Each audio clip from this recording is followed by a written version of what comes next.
isda. Itong isda natin ay tanis yan. Masarap itong pang-asin, sinampalukan. Ito, bago natin lutuin yan, isinok ko yan sa asin at saka lemon. Sa atin ay kalamansi. Ibinabad ko siya ng kalahating oras yan. Nakababad na yan kalahating oras para mabawasan o hindi masyado siyang malansa, diba? Para na rin malinis yan, kaya sinok natin yan.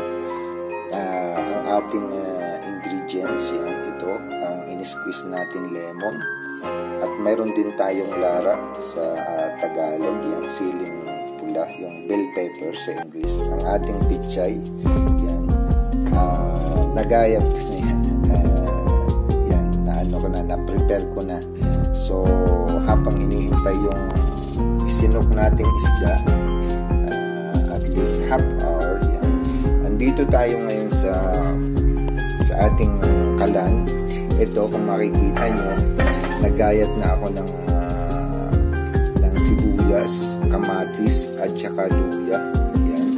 At pinagsama-sama na natin yung pakukuluan at same time yan. At nilagyan ko, kung napapansin nyo, yung kung sa waray ay tanglad, sa Tagalog ay salay, sa English ay lemongrass po, para mas malasa yung ating sabaw. So aantayin lang natin kumulo yan, at ang susunod nating step ay titimplahan yung lalagyan ng asin o magic sarap, yung ating pinapakuluan hanggang sa lumambot yung kamatis, lumasa sa ating sabaw lahat ng ingredients, tapos kaunting paminta yan lalagyan natin. Pero antayin natin muna kumulo siya. Ayan, tama-tama pagkatapos niyan, pagkakulo niyan at malambot na siya lang lahat, tapos na din natin isok yung ating isda. So aanhin natin, huhugasan natin yan para maalis yung kanyang babad na asin at saka yung kanyang lemon. Huhugasan natin siya ng maigi. So habang inaantay natin yung ating ingredient, yung ating sabaw na kumulo, yan, paminsan-minsan po ay haluin natin para siya ay mag-mix ng kanyang lasa. Ito po yung ating lemongrass yan. So antay natin maluto sila.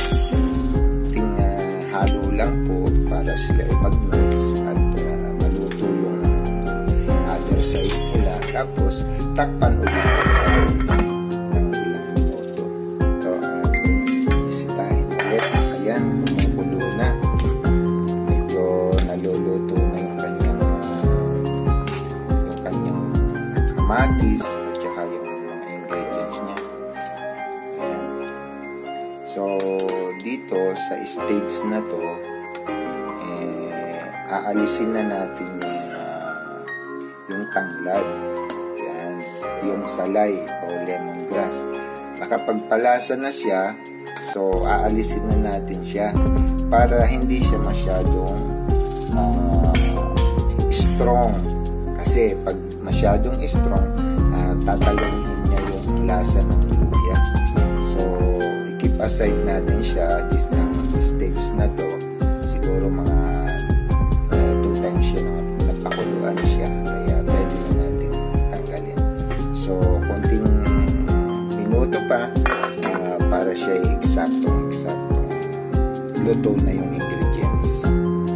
Saka natin titimplahan ng lasa. Okay, sa stage na to, pwede na nating hugasan ang ating isda. Hugasan natin ng maayos. Ayan, okay na, ready na ang ating pinapalambot ng mga ingredients. Yan, ready na siya. So, this time, nilalagyan ko na siya ng paminta. Yan. Paminta. Medyo marami-rami kasi para mahal. Tapos, lalagyan natin ng partial na asin. Yan. Para magkalasa yung kanyang sangkap. Pagkatapos nito, ayan, lakasan natin ng konti ang apoy para kumulo siya. At ito naman yung ating isdang hinugasan. Yan. Malinis na to. Nawala na yung kanyang lemon at saka asin.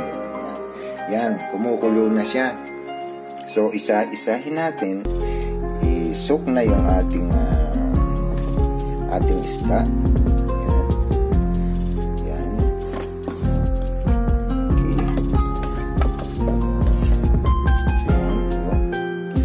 Ilagay natin siya ganyan. Huwag na natin gayatin para kasi pag naluto siya, malambot siya. Pagka medyo in-stir nyo ng kaunti, baka madurog siya, diba? So, mas mainam, buo na lang siya. Ayan. Ilagay natin siya sa ilalim. Sarap nito, guys. Ayan. Lubog natin siya. Tapos, papakuluan natin to hanggang makuluan yung isda. Pag madali lang siyang maluto kasi pang sinigang siyang isda eh. Yan. So, tatakpan uli natin siya. Antay natin kumulo at ilalagay na natin yung pitsay at saka lara. Yun. Kain uli natin. Ayun. Kumukulo na siya. Nakuluan na yung isda, oh. So, ito, pwede na nating ilagay yung kanyang lara. So, ilagay natin. Unahin natin tong lara kasi dalawang kulo yan bago maluto. So, unahin natin bago yung pitsay. Ayan. So, habang kumukulo yan, isok nyo yung papakuluan nyo uli yan. Ayan. Para unang kulo, pangalawang kulo, luto din yung lara natin. Saka natin ilalagay yung pitsay. Ayan. Balikan uli natin. Ayun, nagkukuluan na. So,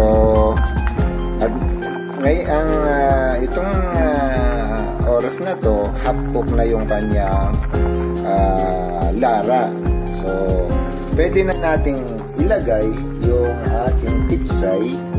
Ito, unahin muna natin yung katawan ng pitsay. Yan. Kasi para siyang unang maluto. Yan. So, ito. Lagay natin. Yan. Alam mo, yung pitsay, pag naluto yan, liliit yan. So, kung titingnan nyo, marami. Pero, konti lang siya. So, yan, naisok na natin yung mga katawan ng pitsay. Isunod na natin yung dahon. Eto na. Ayun. Aha. So, yan nga, isok natin ng konti. Pagkatapos nito, ayan.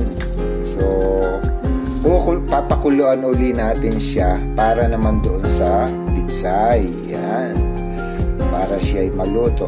Pag naluto yung pitsay, automatic, luto na siya lang lahat. Ang isda, ang ating lara, ang ating pitsay. Yan. Isa pang kulo. Okay, tayo natin. Sitahin uli natin. Uy, wow, luto na yung pitsay natin. Tingnan nyo, oh, kumuunti na siya. Yung kanyang isda nasa ilalim lang siya, diba? So, luto na yung kanyang dahon. So, konti pang kulo yan. Sa stage na to, pwede natin tikman yan. Yan. Tikman natin ng konti. So, wala pa po yung asim, pero masarap na. At gaya na nga ng ating ginawa kanina, partial lang yung kanyang asin. So, dadagdagan natin para dito sa mga ingredients. Yan. Yan. Ito, pampalasa na yon. So, ayan. Pag nadagdagan natin ang asin, siyempre, titimplahan natin yan. Titimplahan ng tama sa ating panlasa. Tikman uli natin ang sabaw. Dahil dinagdagan natin ang asin. Uy, the best na. Wow. So, yan, maluluto na, malapit na. Konting oras na lang at papatayin natin yung apoy. Takpan muna natin, hinaan natin yung kanyang gas, ayan, para pakulo ng konti pa. Kasi yung katawan ng pizza medyo mataba siya. So, konti pa, crunchy, tamang crunchy yung kanyang. So, pagkatapos niyan, pag naluto yan, tama na yung lasa. So, papatay natin yung gas. Tapos, ilalagay na natin yung paasim niya. So, tingnan natin. Maya-maya, antayin pa natin. Tayo! Ayan! Naku! Ready na siya! Alam nyo, bango na. Ang bango na niya. Maaamoy mo na yung ingredients. Maaamoy na yung lutong isda. So, this moment, maayos na yung lasa. So, papatayin na natin yung apoy. Yan. Alisin natin yung kanyang apoy. Yun. So, that means luto na siya. So, ilalagay naman natin ngayon ang ating pinigang kalamansi na pampaasim. Yan. Depende sa panglasa nyo kung gaano kaasim yung gusto nyo. So, paghahalo niyan, medyo gaganunin nyo lang sa gilid para mahalo siya, para hindi madurog yung isda sa ilalim. Diba? Ayan. Tapos, pag nahalong ganyan, ayos na. It's ready to serve. Yan. Luto na ang ating ulam, guys. Kainan na. Tikman nga natin muna. Ang sarap. Wow. Wow. Alright, guys. Kainan na. Kumuha ako ng sabaw. The best to. Sabaw. It's ready to eat with matching vodka. One shot of vodka. Okay, let's go, guys.